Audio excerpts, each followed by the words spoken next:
இளவரசி சொல்வதற்க யாரு நீ சொல்றது நான் கேட்கிறேன். அடே வேலைக்கார பையா, நீ சொல்றது நான் கேட்கிறேன். என்ன சின்ன பொண்ணுன்னு பாக்குறோம். என்ன பண்ணுவேன்? நடக்கிறது என்னடா பண்ண போற? சொல்லு மச்சான். என்ன பண்ணுவேன்? என்னடா பண்ணுவேன்?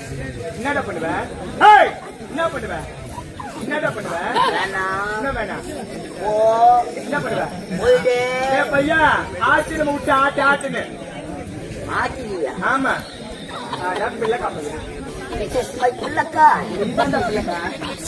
பிள்ளைக்காய் ஆமா, அவரக்காய், புடலங்காய், வந்தக்காய். அது என்ன பிள்ளைக்காய்? புதுவிதமான காய். உள்ள இறக்குமதி பண்ணி வச்சிருக்கிறேன். நீட்டா ஒண்ணு இருக்கும், குண்டு குண்டா இருக்கும். எனக்கு பச்சை பாக்கிரியா வாழைக்காய், என்னடா கட்ட போறேன்? பிள்ளைக்காய்.